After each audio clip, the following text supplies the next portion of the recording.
What's up, everybody? This is episode 6 of the Cody Porter Sports Show. It is November 30th, 2023.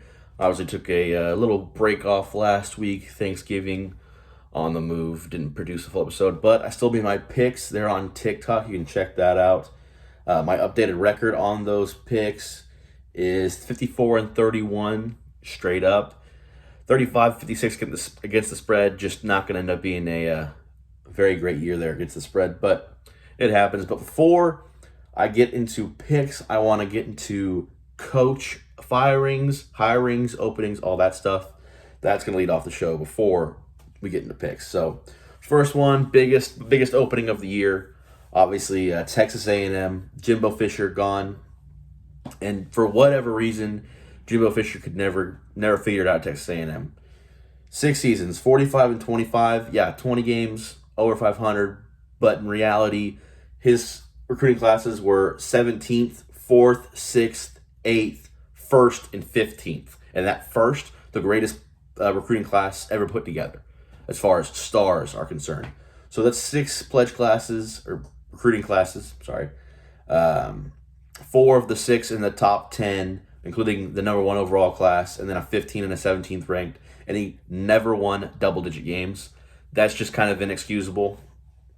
And if you counted this upcoming pledge class, or his upcoming recruiting class, he was ranked 11th currently in the country. So recruiting was never the issue. It was always the on-the-field product for Jimbo Fisher.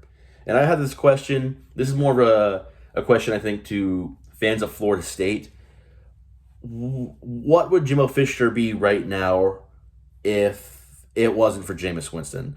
I've heard in the last couple weeks, and since his firing especially, and I've thought about it myself, did Jameis Winston get Jimbo Fisher all this money? And I'm starting to think maybe. He had some good years at Florida State, and then he got Jameis, and then they were an elite program.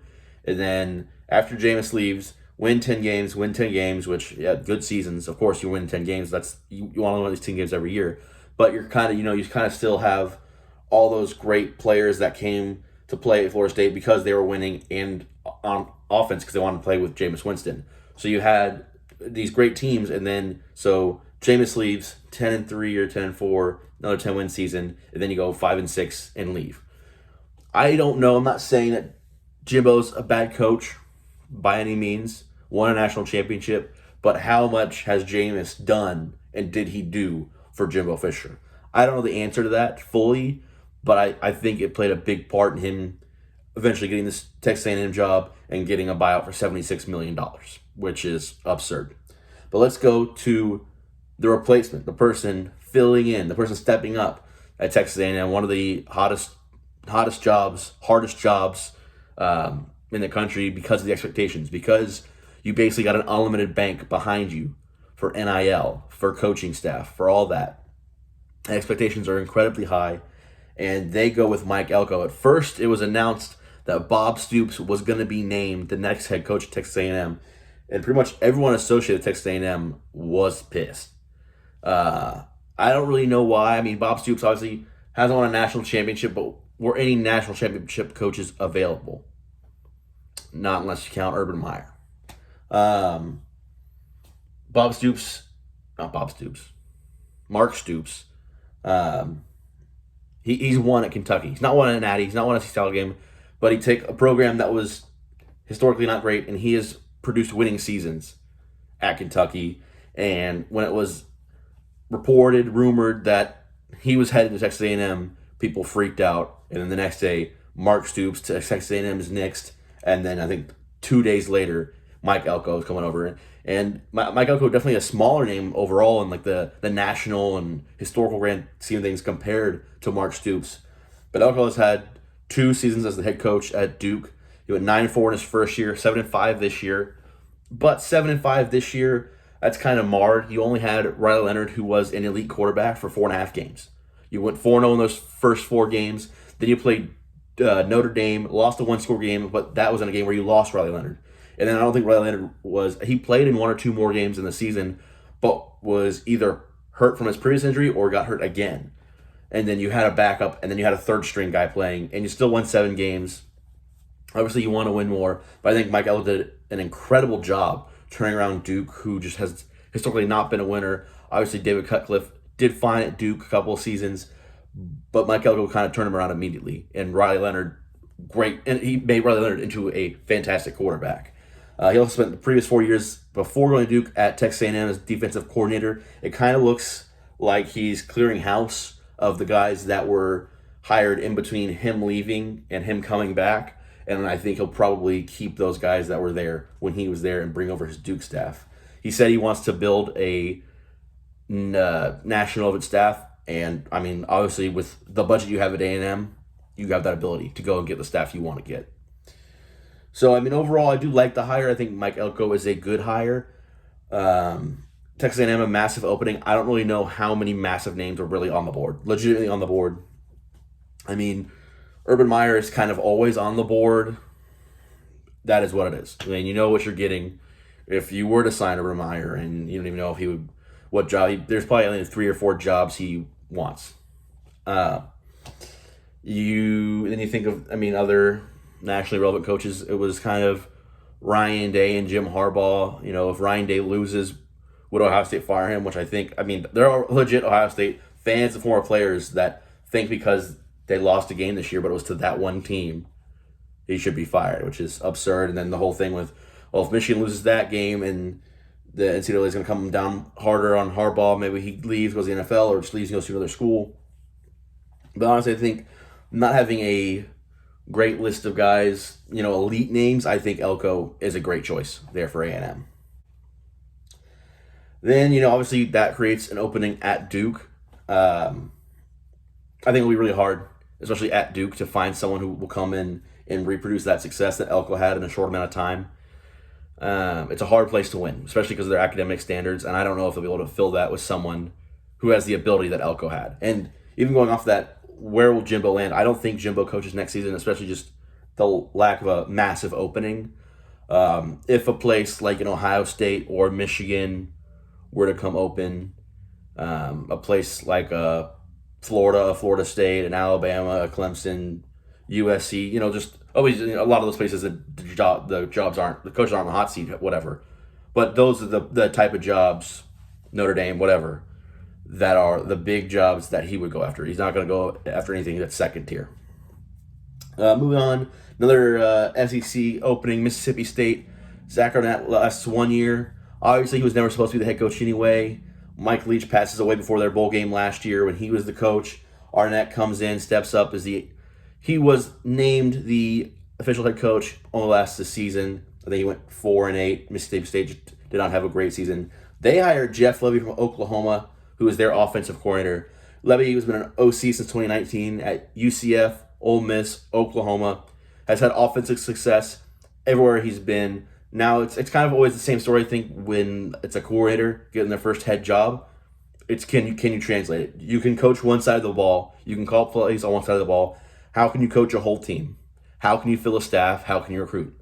And Mississippi State's going to find out. I think Levy's track record of offensive success is a bright spot. I mean, that speaks for itself, and we're just going to see how he can fill out a staff and how he will recruit. I think he can get Mississippi State back up to Dan Mullen levels of success. Only time will tell. Then Michigan State, obviously Mel Tucker fired before the season, or no, like 4 games in with the whole scandal and everything that came out with that. Jonathan Smith, who I wasn't even thinking would be on the move, leaves Oregon State to go to Michigan State, even though, well, no. Who's staying in the Pac-12 or the Pac-2 or whatever? Is it Oregon State, Washington State? Because Oregon State's not going to the Pac-12. Hold on. I just don't want to get that wrong. I'm going to do some live research here. Pac-12 2024.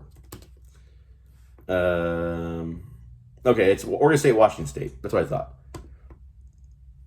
But in my head, I was thinking, if Oregon State's going to the Pac or the Big 12, why would you move? Big 10, sorry.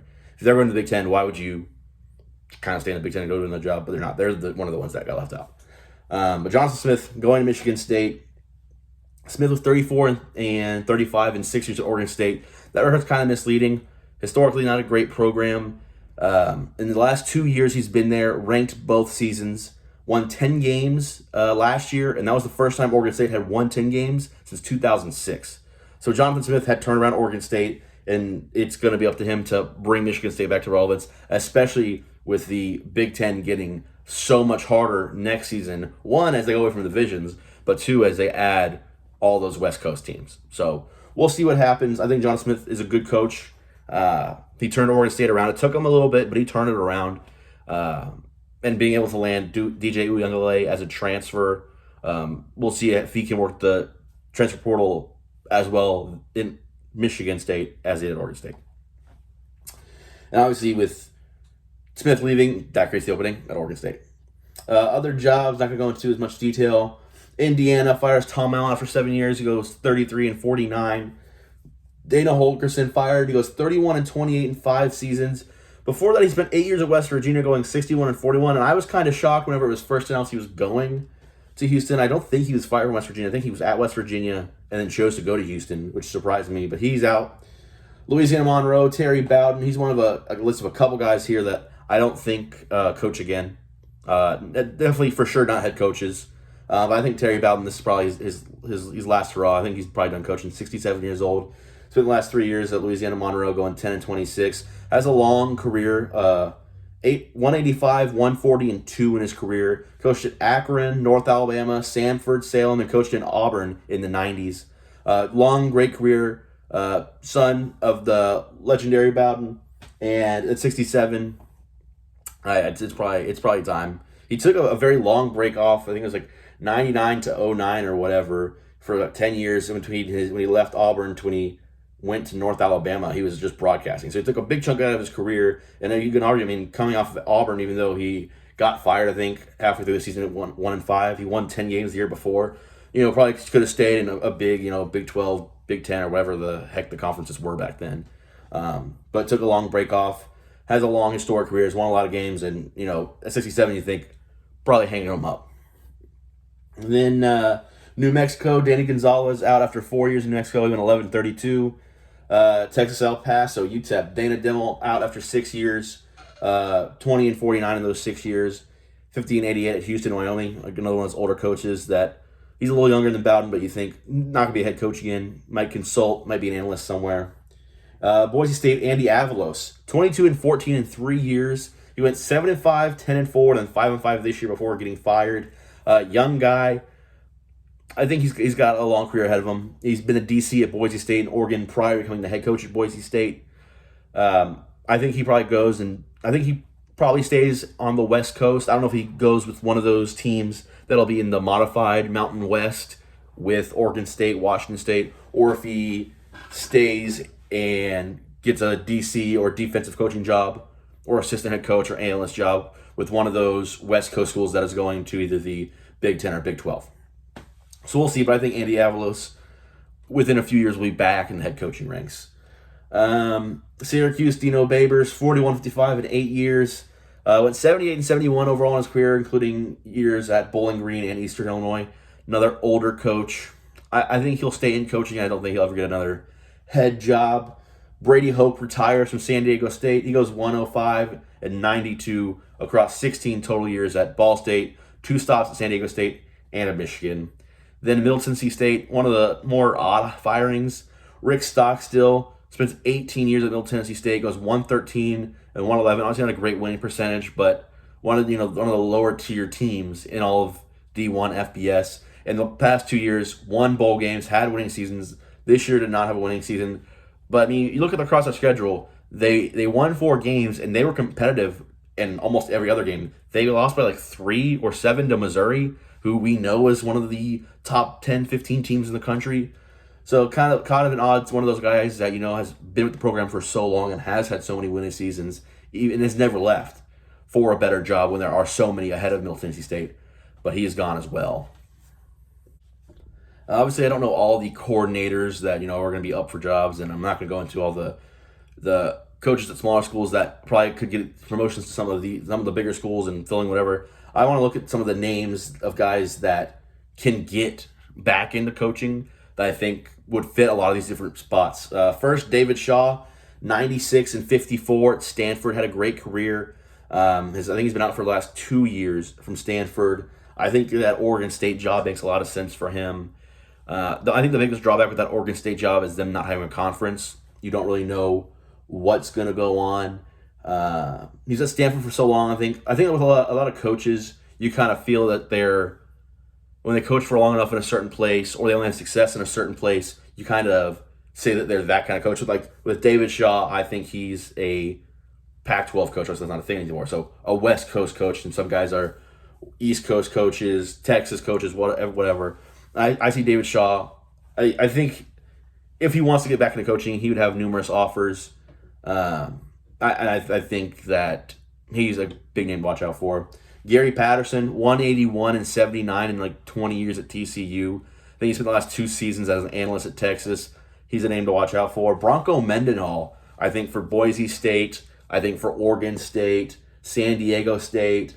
Are there any other ones I think those are probably the main ones. But Bronco Mendenhall, 135 and 81 in his career at BYU in Virginia. When he was at Virginia, just not very great. When he was at BYU, I mean, fantastic. I think they had 5 straight seasons finishing the year in the top 25. He was fantastic at BYU. Goes to Virginia, never has some success, and that's one of those guys. I think again, more of that West Coast region. That's where he fits. That's where he'll succeed. And I really think Boise State, Oregon State could look at him very seriously. Then you got Brian Harsin at Arkansas State, Boise State, Auburn, 85 and 36. A good winning record, but things fell apart at Auburn. Out of coaching for the last year as Hugh Freeze went in and took over at Auburn. I don't think he gets a Power 5 job, not anytime soon at least. He could go and join a staff at a Power 5 school, I think, as an assistant, as a coordinator. But I think he can get back in head coaching ranks, especially at one of the group of 5 schools, especially with his track record at Arkansas State and Boise State. And even maybe like a Syracuse. I mean, Syracuse under Dino Babers didn't have a ton of success, but some of their most success was with him.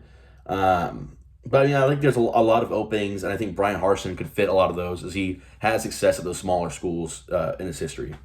Then you got one who I don't think is much to go, but it's possible, especially that Indiana job. You got Paul Chryst. This is the guy I think of the Big Ten. I think of him as a coach.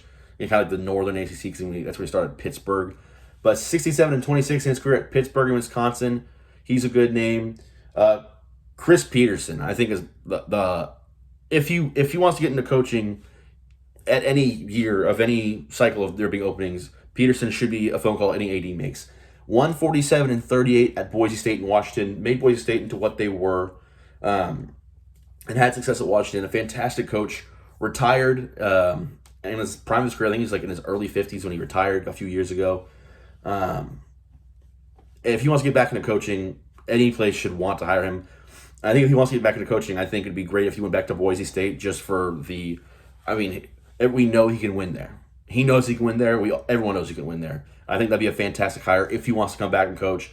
I mean, I do think any team that has an opening should always consider Chris Peterson. I think he's a fantastic college coach. Then you got Dan Mullen. I thought at 103-61 at Mississippi State in Florida, built up a winner at Mississippi State, came in and had immediate initial success at Florida. Then it ran dry, mostly because he stopped recruiting. But I was thinking right away when Zach Arnett was fired from Mississippi State, I'm thinking Dan Mullen. I mean, plug and play. It makes perfect sense. He had success there. He built them up into a winner.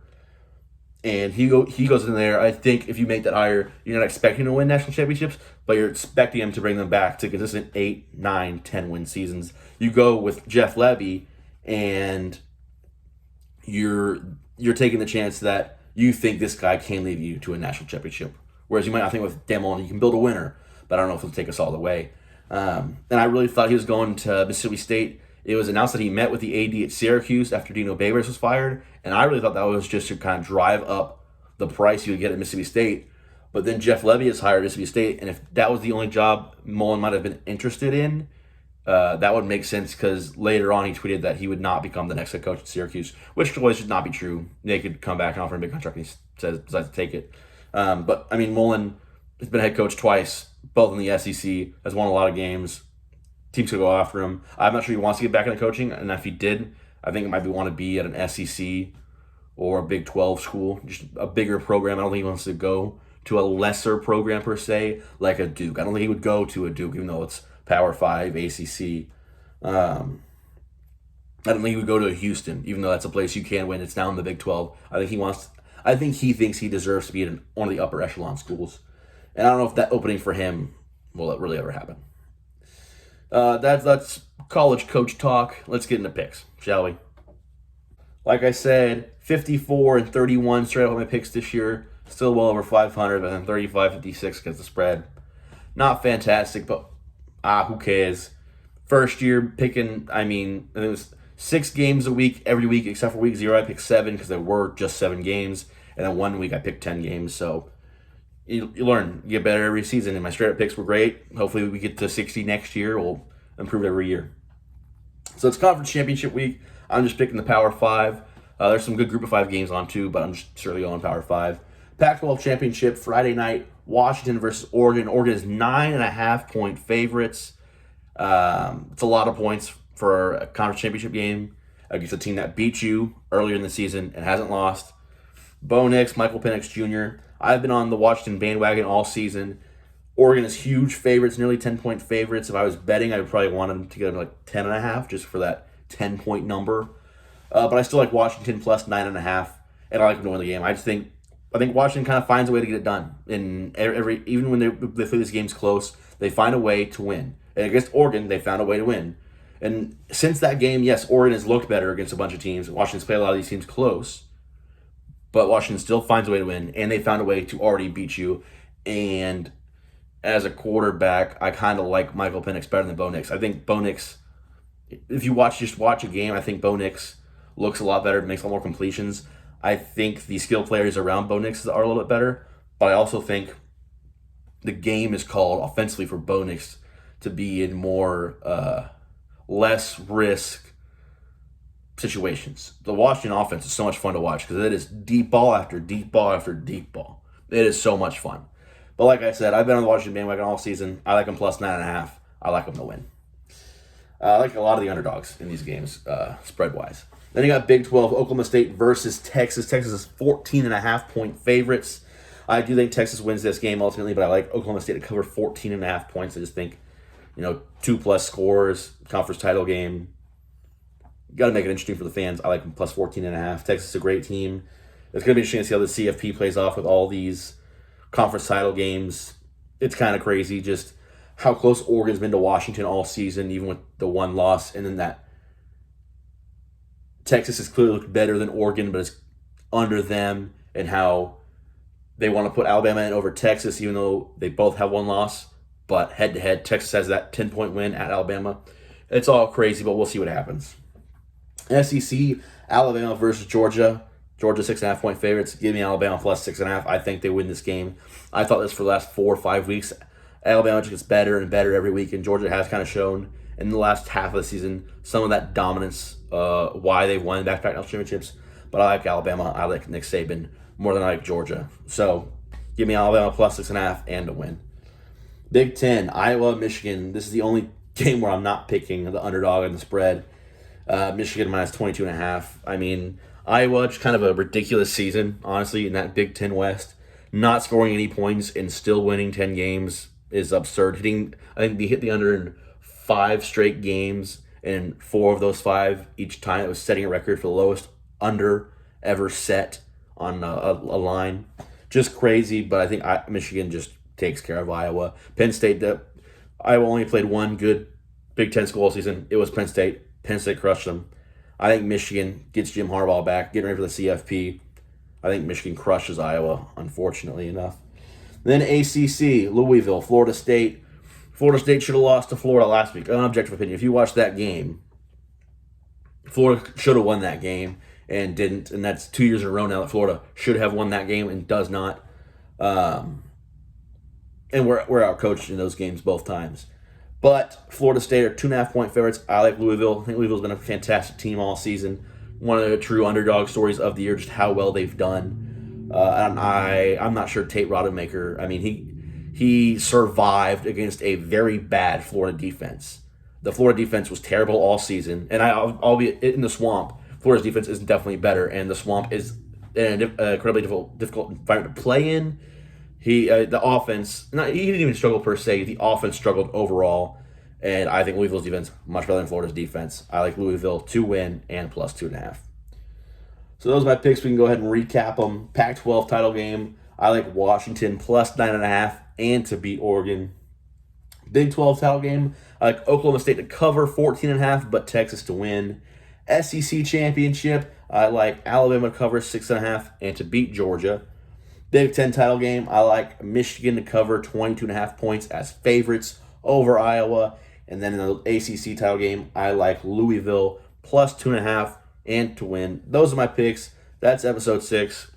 Hope you have a great day, great night, great whatever. See you next week.